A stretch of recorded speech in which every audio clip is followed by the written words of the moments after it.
اللہ تعالیٰ سے محبت کرنے والوں کی زندگی میں سب سے بڑا مقام اللہ تعالیٰ کی ذات کا ہے، ان کی سوچوں میں، ان کی فکر میں، ان کے دل میں اور ان کی گفتگو میں اور ان کے رویوں میں اللہ تعالیٰ کی پسند جھلکتی نظر آتی ہے۔ یہ پسند انفرادی زندگی میں بھی پیش نظر رکھی جاتی ہے، جو انسان کے خلق کی صورت میں نمایاں ہوتی ہے، اور اللہ تعالیٰ کے گرد گھومنے والا خدا رخی زندگی اختیار کرنے والا جب مجالس میں بیٹھتا ہے تب بھی اللہ تعالیٰ کی پسند کو پیش نظر رکھتا ہے۔ حقیقت یہ ہے، جل کر بیٹھنا، اجتماعی معاملات کے سلسلے میں آپس میں مشورے کرنا، یہ انسان کو فطری طور پر پسند ہے، اور اسی مقصد کے لیے مجالس کی ضرورت پیش آتی ہے۔ مجالس میں کیسے بیٹھنا چاہیے، کیسے گفتگو کرنی چاہیے، مجالس میں شریک ہونے والوں کو اس کے بارے میں جاننا بہت ضروری ہے، کیونکہ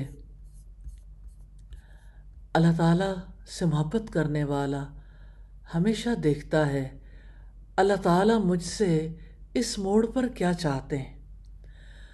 تو سب سے پہلی چیز جو کسی مجلس میں جانے والے کے لیے ضروری ہے، اور یاد رکھیے گا یہ انفارمل مجالس ہیں، کچھ مجالس ایسی ہوتی ہیں جو فارمل ہوتی ہیں، وہاں کا معاملہ فرق ہے۔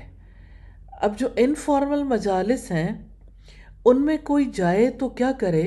سب سے پہلا کام ہے سلام کرنا۔ سیدنا ابو ہریرہ نبی صلی اللہ علیہ وسلم سے روایت کرتے ہیں کہ تم میں سے کوئی مجلس میں آئے تو سلام کرے، اور جب مجلس سے جانے لگے تو بھی سلام کرے، کیونکہ پہلا سلام آخری سلام کا حق ادا نہیں کر سکتا۔ سلام کا تحفہ بھی کتنا خوبصورت ہے۔ ہم تو سلامتی کی دعا ہے، اللہ تعالیٰ خود السلام ہے۔ مجلس کا آغاز بھی اللہ تعالیٰ کی یاد سے، اس کے نام سے۔ اللہ تعالیٰ سے محبت کرنے والا جب کسی مجلس میں جاتا ہے تو جہاں جگہ ملے بیٹھ جاتا ہے۔ سیدنا جابر بن سمرہ بیان کرتے ہیں، ہم میں سے جب کوئی نبی صلی اللہ علیہ وسلم کی مجلس میں حاضر ہوتا تو مجلس کے کنارے ہی بیٹھ جاتا، کود پھاند کر آگے جانے کی کوشش نہیں کرتا تھا۔ اللہ تعالیٰ سے تعلق کتنا ٹھہراؤ لے آتا ہے، اور اس ٹھہراؤ کو آپ مجالس میں دیکھ سکتے ہیں اللہ تعالیٰ کے فضل و کرم سے۔ پھر اللہ تعالیٰ سے محبت کرنے والے، اللہ تعالیٰ پر نظریں جمانے والے مجلس میں کسی شخص کو اس کی جگہ سے نہیں اٹھاتے، کیونکہ یہ طریقہ عدل سے دور ہے۔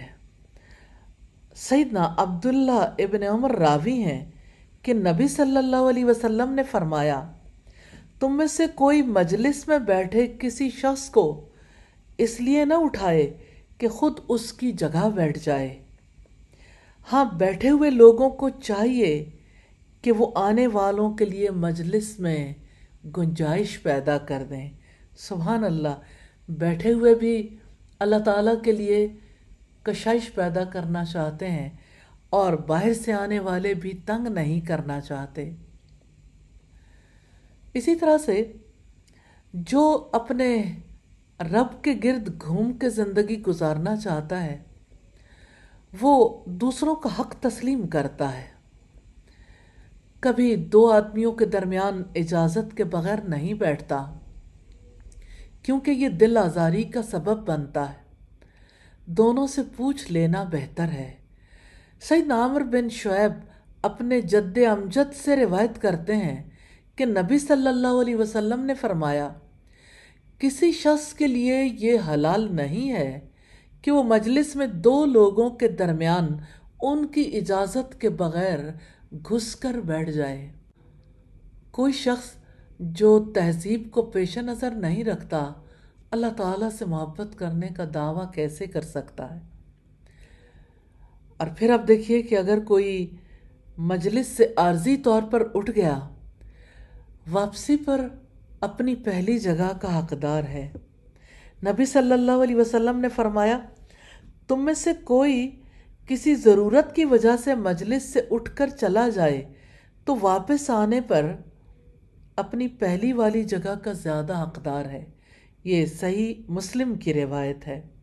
مجلس میں لوگوں کے مقام اور مرتبے کا خیال رکھا جائے گا، ان کا احترام کیا جائے گا۔ نبی صلی اللہ علیہ وسلم نے فرمایا، انزل الناس منازلہم، لوگوں کے ساتھ ان کی حیثیت کے مطابق پیش آؤ۔ اور آپ صلی اللہ علیہ وسلم کس طرح سے دوسرے مسلمانوں کی عزت کرنا سکھاتے تھے۔ ہاں، اللہ تعالیٰ سے محبت کرنے والا دوسرے مسلمانوں کی عزت کرتا ہے۔ آپ نے فرمایا، اذا اتاکم کریم قوم فاکرموہ، جب تمہارے پاس کسی قوم کا معزز آدمی آئے تو اس کی عزت کرو۔ سبحان اللہ۔ پھر ہم دیکھتے ہیں کہ مجلس میں اس بات کا دھیان رکھنے کی بھی ضرورت ہے کہ دھوپ اور سائے کے درمیان نہ بیٹھیں۔ اللہ تعالیٰ سے محبت کرنے والا ایسی جگہ نہیں بیٹھتا جہاں شیطان بیٹھتا ہے۔ آپ صلی اللہ علیہ وسلم نے فرمایا، دھوپ اور سائے کے درمیان شیطان بیٹھتا ہے۔ نبی صلی اللہ علیہ وسلم نے فرمایا، جب کوئی دھوپ میں بیٹھا ہو پھر سایہ اس سے ہٹ جائے اور وہ کچھ دھوپ میں ہو کچھ سائے میں ہو تو اسے اٹھ جانا چاہیے۔ اللہ تعالیٰ ہمیں توفیق عطا کرے، کیونکہ اللہ سے محبت کرنے والے کبھی شیطان کی جگہوں پر نہیں بیٹھتے۔ اسی طرح اللہ تعالیٰ سے محبت کرنے والا حلقہ مجلس کے درمیان میں نہیں بیٹھتا، کیونکہ درمیان میں بیٹھنے سے نبی صلی اللہ علیہ وسلم نے منع فرمایا ہے، اور آپ اسی چیز سے منع فرماتے ہیں جو اللہ تعالیٰ کو ناپسند ہو۔ سیدنا حذیفہ بیان کرتے ہیں، ان رسول اللہ صلی اللہ علیہ وسلم لعن من جلس وسط الحلقۃ، رسول اللہ صلی اللہ علیہ وسلم نے حلقے کے درمیان میں بیٹھنے والے پر لعنت فرمائی، اور ایسا اس صورت میں ہوتا ہے جب کوئی کسی کی گردنیں پھلانگ کر کسی حلقے کے درمیان میں جا بیٹھے، لوگوں کو تکلیف دے، حالانکہ اسے دائرے میں ہی بیٹھنا چاہیے تھا۔ یا پھر ایسی صورت ہو سکتی ہے کہ وہ لوگوں کے درمیان میں جا کر حائل ہو جائے کہ وہ ایک دوسرے کو دیکھ نہ سکیں، جیسے بیچ میں جا کے کوئی بیٹھ جاتا ہے۔ اللہ تعالیٰ سے محبت کرنے والا کبھی انسانوں کو تکلیف نہیں دیتا، اسی وجہ سے آپ صلی اللہ علیہ وسلم نے اس سے روکا ہے۔ اللہ تعالیٰ سے محبت کرنے والا کوئی شخص کسی کی بات چپ کے کان لگا کر نہیں سنتا۔ نبی صلی اللہ علیہ وسلم نے فرمایا، جو شخص دوسرے لوگوں کی باتیں سننے کے لیے کان لگائے جو اسے ناپسند کرتے ہیں یا اس سے بھاگتے ہیں تو قیامت کے دن اس کے کانوں میں سیسا پگھلا کر ڈالا جائے گا۔ استغفر اللہ، کیسے ممکن ہے کہ ایک انسان اپنے رب سے محبت کرے، اسی کی سوچوں اسی کی یادوں میں رہے اور دوسری طرف یوں تجسس کرے۔ اللہ تعالیٰ سے محبت کا رنگ مجالس میں بہت نمایاں ہو جاتا ہے۔ کس قدر متانت آ جاتی ہے اس محبت کی وجہ سے۔ کبھی ایسا نہیں ہوتا کہ اپنے رب سے محبت کرنے والا مجلس میں کسی کے گرد یا سامنے کھڑا ہو۔